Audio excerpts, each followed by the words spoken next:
The night comes early in the Highlands, not because it is hurried, but because distance allows it to arrive unnoticed. And far from roads, far from lights, far from the reassurance of voices, there is a place where the dark does not feel temporary.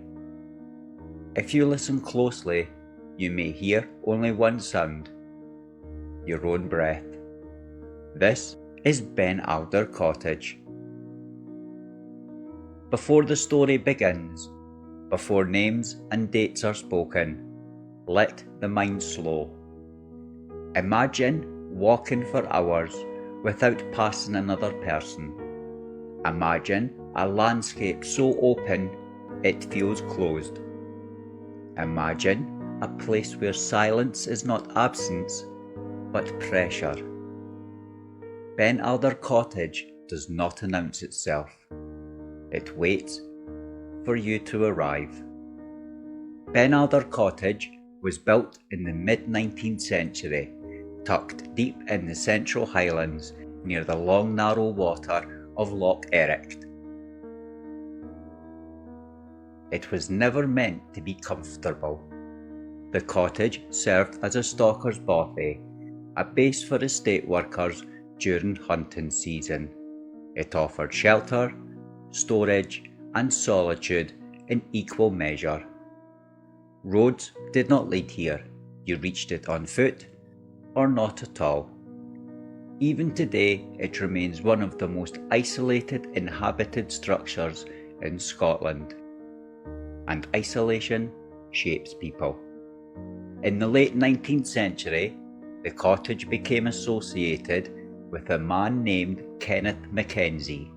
McKenzie was a doctor, educated, capable, and by all accounts increasingly withdrawn. He came to Ben Alder seeking distance. From what? No one knows for certain. Some say it was grief, others illness. Others still believe he was simply tired of people. Whatever the reason, he chose a place that did not offer company by accident. He lived alone, and he stayed longer than expected. Life at Ben Alder Cottage was not dramatic. That is important. There were no storms recorded that night, no sudden illness noted in letters, no witness accounts of panic or distress, only the slow repetition of days. Mackenzie hunted, he walked, he wrote occasionally, and he waited for something, though what that something was never became clear. In time, weeks passed without contact, then months. When concern finally reached the estate, it came quietly. A man was sent to check the cottage, and what he found was not violent. It was worse. Dr McKenzie was found dead inside the cottage. There were no signs of struggle, no overturned furniture, no marks of intrusion. He had simply stopped. Some reports suggest illness. Others hint at exhaustion or the effects of prolonged isolation. The official cause was never firmly agreed on. What everyone did agree on was this: he had been alone for a very long time. Ben Alder Cottage should have returned to silence after that, and in some ways it did. But walkers began to notice things, not immediately and not dramatically, but over time. Those who passed the cottage after nightfall spoke of light, a faint glow behind the windows, steady and unmoving, and when approached, the light would vanish. Others reported the sound of movement inside, footsteps pacing the small interior as though someone was walking back and forth with no destination in mind.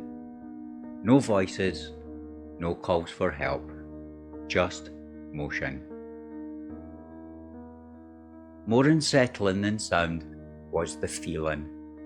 Walkers described the sensation of being observed from the hills long before the cottage comes into view. Not followed, not threatened, but observed, as if someone was confirming that you had arrived. Some say the feeling fades once you pass the cottage. Others say it follows them for miles. There are reports of the cottage door being found open when no one should be there, and just as often of it being locked tight, resisting entry even when shelter is desperately needed. No one has ever reported being invited inside. That too feels important. There are no stories of shouting, no apparitions stepping into the open. Whatever remains at Ben Alder Cottage does not seek attention. It does not ask questions. It only continues. They say Dr McKenzie did not die in fear. They say he died in waiting. And waiting, repeated long enough, becomes a habit. Isolation does not always kill quickly. Sometimes it works patiently. Ben Alder Cottage sits where help does not wander, where voices fade quickly, and where the land offers beauty without comfort. Perhaps what remains is not a ghost.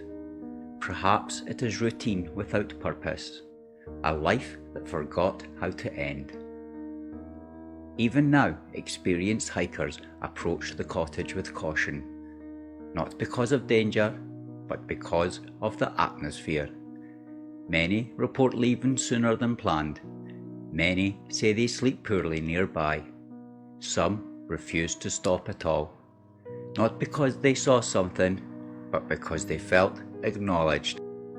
No one knows what Dr Kenneth McKenzie thought in his final days. No diary explains his silence, and no letter tells us whether he hoped for company or feared it. The truth may be lost to the hills, but Ben Alder Cottage remains. Still standing, still empty, still watching the paths that lead to it.